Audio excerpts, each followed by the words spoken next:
Cross career channel में आप सभी का खुशामदीद। कल आर्मीनिया में चुनाव हुआ। ये दरअसल स्नैप इलेक्शन कहलाता है। स्नैप इलेक्शन मतलब जिसे हम लोग इंडिया में मिड टर्म इलेक्शन या मध्यावधि चुनाव कहते हैं। ये चुनाव दरअसल वहाँ विरोधी दल इसकी डिमांड किए क्योंकि निकोल पाशिनियान जो पहले प्रधानमंत्री थे, उन्होंने नागोर्नो कराबाख की लड़ाई के बाद अज़रबैजान से एक संधि किया था। उस संधि के कारण नागोर्नो कराबाख के बाहरी इलाके को आर्मीनिया को छोड़ना पड़ा था और सूसा भी। उसके बाद एक कॉरिडोर बना था जिसे जंगजोर कॉरिडोर कहा जाता है। उस जंग में आर्मीनिया की हार हुई थी। इसके बाद आर्मीनिया में निकोल पाशिनियान के खिलाफ एक बहुत बड़ी मुहिम चली। उस मुहिम के बाद निकोल पाशिनियान को इस्तीफ़ा देकर एक मध्यावधि चुनाव की घोषणा करनी पड़ी। ये चुनाव हुआ। इस चुनाव के बाद में निकोल पाशिनियान की पार्टी ने सबसे ज़्यादा 53.97% वोट लाकर 72 सीट जीता। उसके बाद रॉबर्ट कचरियान, जो कि निकोल पाशिनियान के पहले राष्ट्रपति और प्रधानमंत्री थे, उनकी पार्टी ने 21.06% वोट लाकर 27 सीट जीता। और तीसरे नंबर पे पार्टी रही ऑनर पार्टी, जिसने 5.23% लाकर 6 वोट जीता। दरअसल आर्मीनिया में 101 सीट्स होती है और 4 वहाँ के अल्पसंख्यक लोगों के लिए रिजर्व होती है।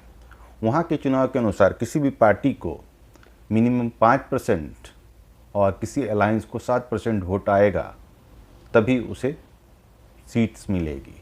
अगर किसी पार्टी अलायंस को इससे कम आती है और किसी भी 3 पार्टीज़ को नहीं आती है तो उस जो तीसरी पार्टी होती है वो चाहे 7 या 5 जो भी जिस तरह का अलायंस है या पार्टी है, उससे कम भी वोट लाकर उसे सीट्स मिलेगी। उसके बाद वहाँ के चुनाव में एक और इंटरेस्टिंग चीज़ है। दरअसल जैसे इंडिया में होता है कि आप जिस पार्टीज़ के हैं, जितने भी हैं, तो वो आपका रहेगा। लेकिन वहाँ पे 54% सीट्स बनाने के लिए अगर कोई पार्टी जो मेजॉरिटी वाली होती है उसके वोट सीट्स कम होते हैं तो ये जो 4 एक्स्ट्रा है वो उनको मिल जाता है। और अगर वो उनकी 2/3 से ज़्यादा मेजॉरिटी होती है तो ये 4 जो सबसे कम जो सेकंड नंबर पे होते हैं उनमें बढ़ता है। तो दरअसल ये चुनाव में रिज़ल्ट हुआ जिसमें निकोल पाशिनियान, जो पहले गठबंधन थे लेकिन बीच चुनाव में गठबंधन को तोड़ के अकेले चुनाव लड़ने का फैसला किया, उन्होंने जीत हासिल की। इस जीत के बहुत मायने हैं। दरअसल जब निकोल पाशिनियान ने जब ये संधि किया तो उसके बाद लोग विरोध कर रहे थे। उस विरोध के बाद जिसमें रॉबर्ट कचरियान जो काराबाख के हैं, और उसके पहले निकोल पाशिनियान के पहले काराबाख के जो लोग पॉलिटिशियंस थे उनकी बर्तरी थी, उनकी डोमिनेंस थी, जिसे काराबाख क्लान कहा जाता है, क्लान। और रॉबर्ट कचरियान पे जो रूस के साथ संबंध अच्छे थे और उन पे घोटाले का भी इल्ज़ाम और केस चल रहा है, जैसा अभी नेतन्याहू के साथ भी हो रहा है। तो उस तरह से निकोल पाशिनियान के पहले रॉबर्ट कचरियान जो थे उनके उस पर भी था और उनका रूस से बहुत ज़्यादा था। तो ये लोग काराबाख को लेकर बहुत ज़्यादा सेंसिटिव थे। तो इसके माना जा रहा था क्या कि अगर रॉबर्ट कचरियान जीते या निकोल पाशिनियान हारे और उसके बदले कोई दूसरा बना तो आर्मीनिया अज़रबैजान का जो संधि है, जो ट्रीटी है, वो खतरे में पड़ सकता और फिर एक नई जंग की शुरुआत हो सकती है। तो इस जीत के बहुत सारे मायने हैं निकोल पाशिनियान के।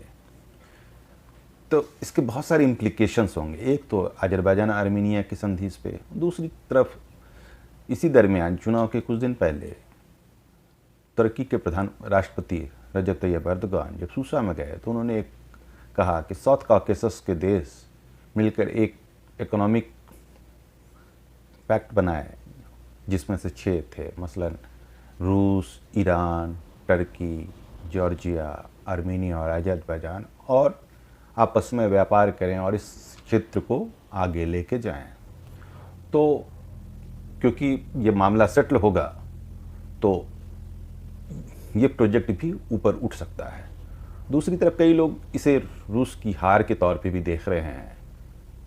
लोगों का क्योंकि अंदाज़ा अलग अलग होता है देखने का, तो क्योंकि रॉबर्ट कचरियान रूस के बहुत ख़ास थे, निकोल पाशिनियान वेस्ट के माने जाते हैं, क्योंकि ये वेलवेट रिवॉल्यूशन से रॉबर्ट कचरियान को हटा कर आए थे, तो रूस की हार के तौर पे भी देखा जा रहा है। तो दूसरी तरफ इस चुनाव को एक पीस और निकोल पाशिनियान के पावर को सॉलिड करता हुआ और कराबाख कलान के खिलाफ एक आर्मीनियन एरेवान लोगों का एक गुस्सा या एक मुत्तहिद मूवमेंट के तौर पे भी देखा जा रहा है कि अब कराबाख कलान की पॉलिटिकल डेथ हो चुकी है, ऐसा माना जा रहा है।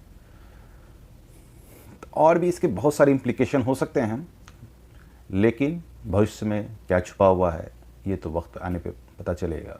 फिलहाल हम लोग बेस्ट विशेष ही दे सकते हैं और अच्छा एक उम्मीद के साथ हम लोग रह सकते हैं कि ये जो कॉकेसस में जो कन्फ्लिक्ट है उसमें से एक कन्फ्लिक्ट कम हो और वो खित्ता पीस और प्रॉस्पर करे।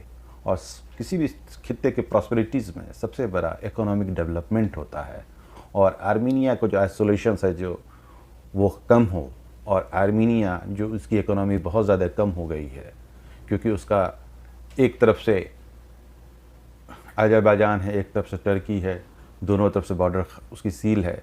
एक तरफ जॉर्जिया जहाँ पर अनरेस्ट अक्सर रहता है और दूसरी तरफ ईरान है, ईरान में भी एक प्रॉब्लम्स अक्सर होता है। तो जिसके कारण आर्मीनिया की जो इकोनॉमी है बहुत ज़्यादा कम हो गई है, ख़त्म हो गई है।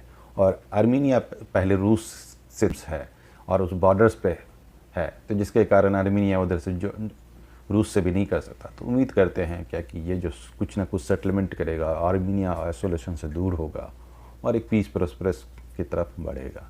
इन्हीं बातों के साथ अपनी बातों को ख़त्म करते हैं। तो मैंने इस टॉपिक्स पे बात किया कि क्यों चुनाव हुआ, कौन जीता, कौन हारा और इसके क्या इम्प्लीकेशन हो सकते हैं। चलिए, bye bye, take care, see you letter.